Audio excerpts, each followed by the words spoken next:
Okay, I said here in a second we'll do the guided practice. It's been a second. So let's look at our guided practice.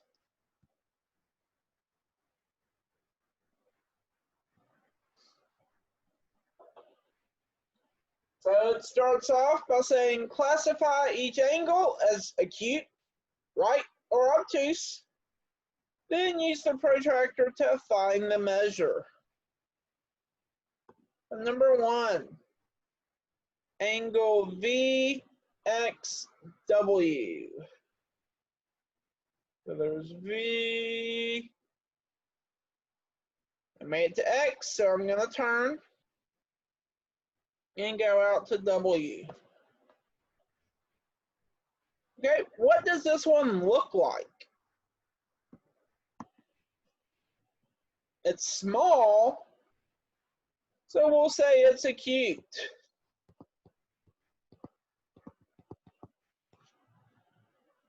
Now let's try to see where it crosses at. Well, on the inside, maybe looks like between 10 and 20.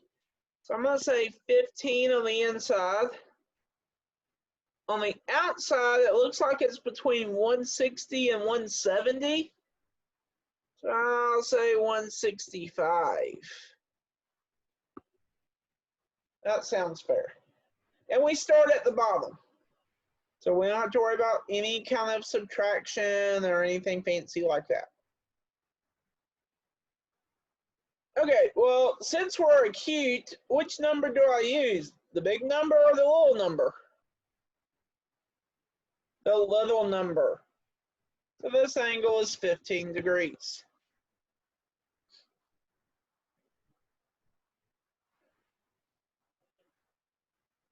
Okay, number 2. It says angle SXV. So let me change colors here. And we'll look at angle S. So I'm out here, I go into X. And then I go out to V. Okay. Well, let's look at the X portion. Not the X, the S portion. Where does it come out on the outside? Looks like 20. On the inside, looks like we're at 160.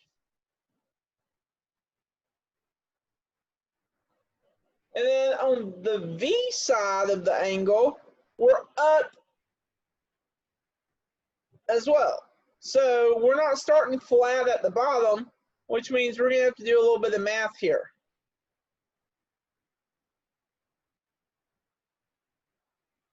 Now remember, when we subtract, we have to pick either the inside pairs or the outside pairs. So we have to either pick these two and subtract, or the outside two and subtract. We can't cross over. It doesn't work that way. I'm going to pick the outside. Yeah, I did outside last time. I'll do inside. So 160 minus 15. 5. I think 145. So we got our degrees. Now that 145, what kind of angle does that make it?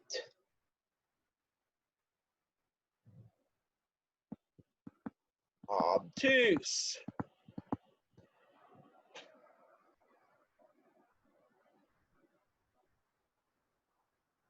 Okay. So that's classifying and then measuring using a protractor. Now, number 3. What point is the vertex of angle BCD? When we name an angle, where does our vertex always have to go? in the middle. So which one's in the middle? C. So that's our answer. C. Okay. What rays form the sides of angle BCD? Now, when in doubt, draw it out. So I don't really know. Let's look at it. We've got B, C,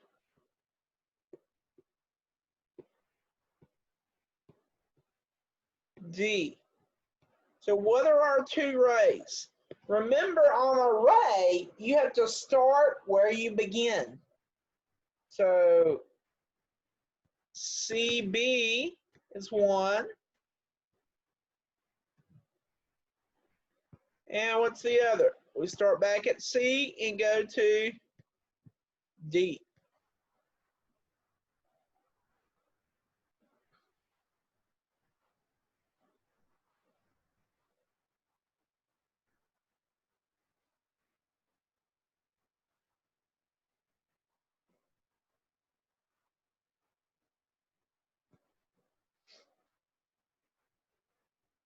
Okay, number 5, it says musicians use a metronome to keep time as they play.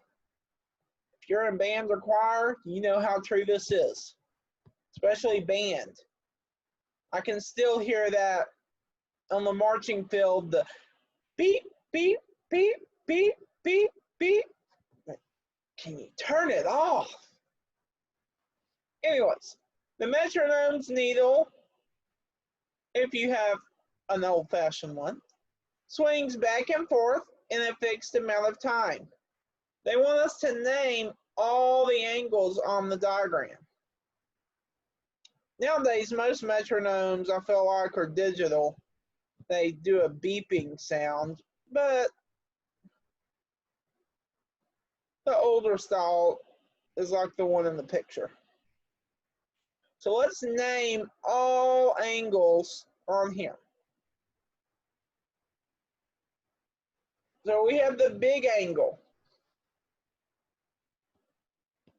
Angle AOC, which we can also write as angle COA.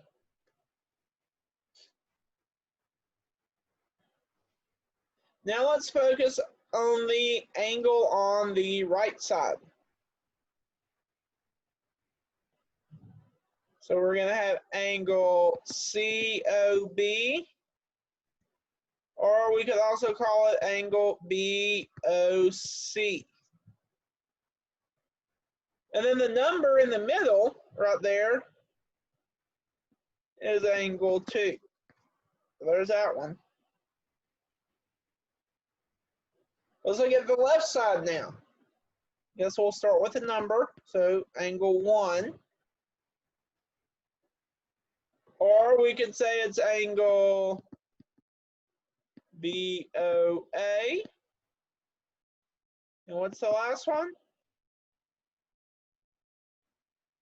That's right, angle AOB.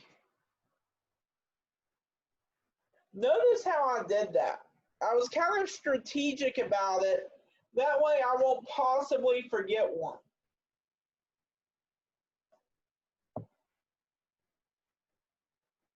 I didn't just start, oh, this one, that one, this one, that one. I was a little strategic to make sure I got all of them. Okay, next one. They tell us that ray BD bisects angle ABC. Let's draw it.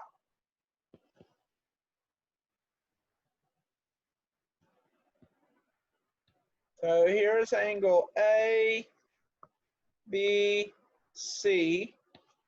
It tells us BD bisects. So I'm going to try to draw this through the middle here. There's D.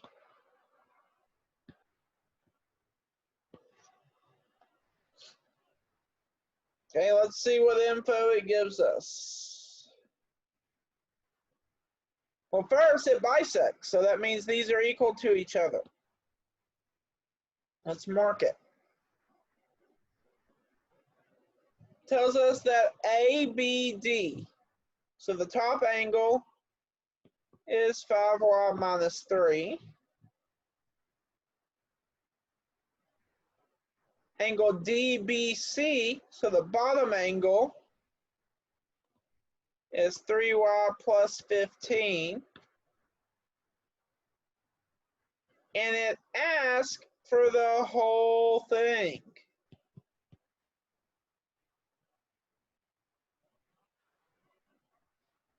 But wait a minute, how can we set up an equation?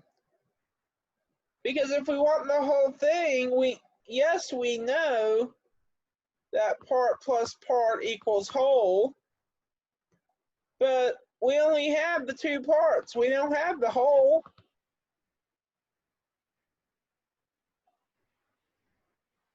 Oh, it bisects.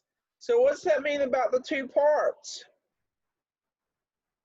Part equals part. So we can get y first.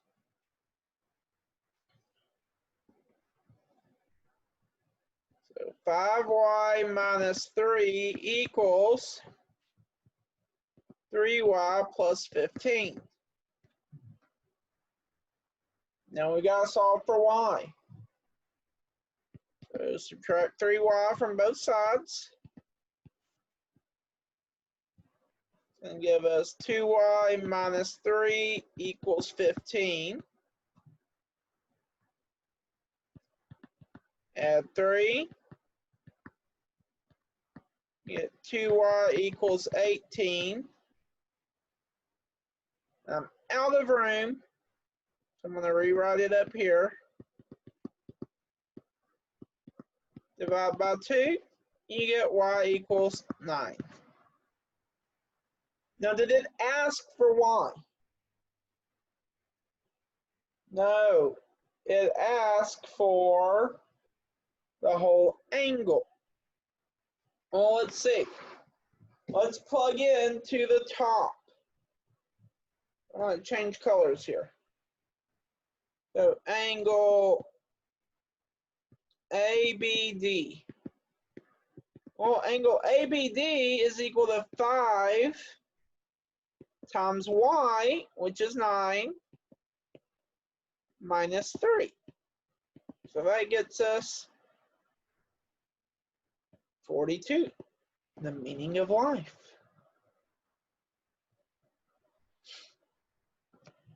Now let's look at the bottom one. So angle DBC.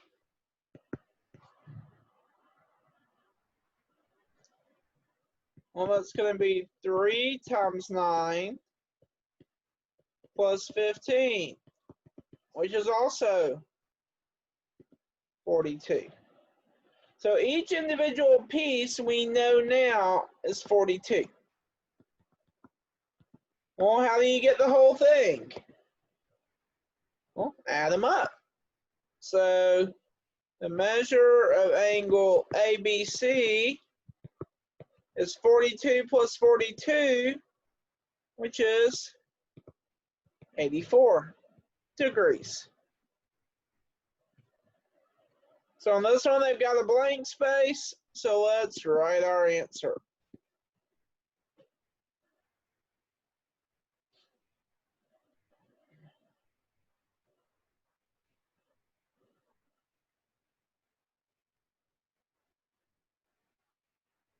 That one had a little bit of work to it. But we survived, didn't we?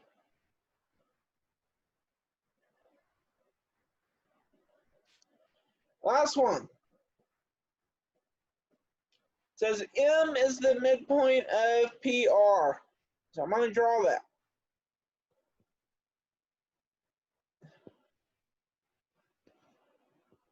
M. Oh wait, no. P.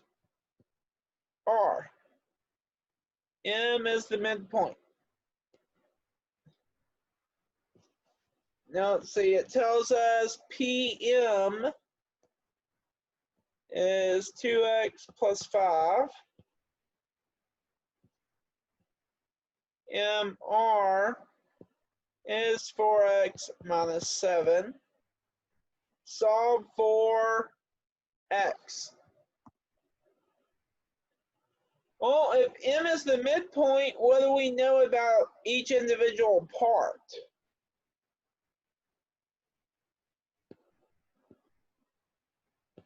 They're equal. If they're equal, how can I find x? Set them equal to each other. 4x minus 7 equals 2x plus 5. Subtract 2x from both sides. Make it 2x minus 7 equals 5. Now let's add 7. Make it 2x equals 12. I'm out of room, so I'm going to rewrite it up here.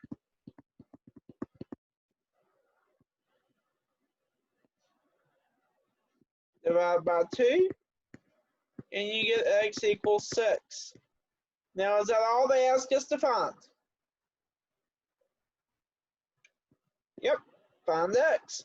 So we are done.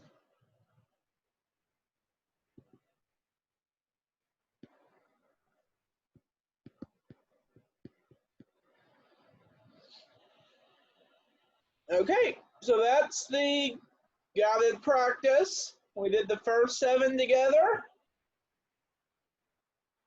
Y'all get to do the next 13. So get to it. If you have questions, email me, ask me, put it on Google Classroom, ask. Don't sit there and stop. Don't sit there and just get frustrated. Ask for help.